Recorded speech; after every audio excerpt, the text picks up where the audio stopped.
Apakah Tuhan itu maha kaya? Apakah Tuhan itu maha memberi? Kenapa dia membiarkan banyak orang susah? Jangan lewatkan video ini, kita akan bahas. Tentu Tuhan itu maha kaya. Dan ungkapan ini mudah untuk dipercaya. Tapi kalau Tuhan maha memberi, ungkapan ini sulit untuk dipercaya. Kalau Tuhan maha memberi, kenapa banyak orang yang dibiarkan susah? Coba kita perhatikan orang yang mendapat warisan itu umumnya ribut. Bisa membuat keluarga yang sebelumnya rukun menjadi tidak lagi rukun.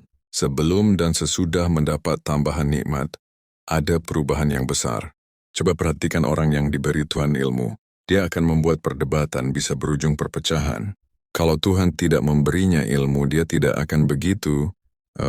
Contoh yang lain, orang yang diberi Tuhan taat seperti misalkan rajin sholat, baru sebulan sholat dia mulai mencaci orang yang tidak sholat.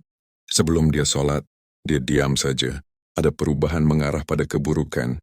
Cobalah kamu perhatikan setiap kali Tuhan memberi sesuatu, ada potensi kerusakan pada kita manusia. Bukan Tuhan tidak mau memberi, tapi Tuhan memberi sesuai kesanggupan.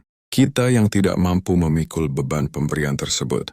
Jika kita punya banyak uang, lantas anak kita yang masih SMP minta uang 5 juta. Apakah kita akan memberinya? Tentu tidak. Kalau kita memberinya, rusaklah anak tersebut. Di dalam Al-Quran Tuhan berfirman, kalaulah bukan karena hendak menyelamatkan, tentu kami jadikan tangga rumah mereka dari perak dan lantainya dari emas. Sesungguhnya Tuhan itu maha kaya, memberi semua manusia tidak mengurangi kekayaan Tuhan. Di dunia Tuhan hendak mendidik kita manusia. Kita diberi beban nikmat secara perlahan, supaya terhindar dari kerusakan. Kesusahan dan kesulitan Tuhan timpakan, agar kita tidak bersedih hati atas apa yang kita tidak dapatkan. Supaya di akhirat kita pantas memasuki surga, sebab surga itu penuh kenikmatan. Kita buat pemisalan, kamu punya kebun yang luas, beragam tanaman dan banyak buahnya, ada ramai orang hendak masuk ke kebunmu. Kamu tidak khawatir kalau mereka memakan buah tersebut, tapi kamu harus memastikan mereka tidak membuat kerusakan.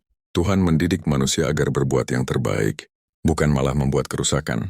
Nikmat Tuhan dan pemberiannya itu tidak perlu diragukan, tapi kemampuan kita lah yang harus ditingkatkan.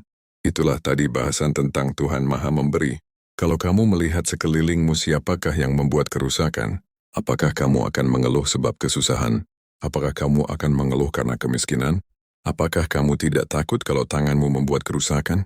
Sebab bertambahnya nikmat Tuhan, bersabarlah hingga datangnya keputusan Tuhan. Mudah-mudahan kita diselamatkan jauh dari keburukan.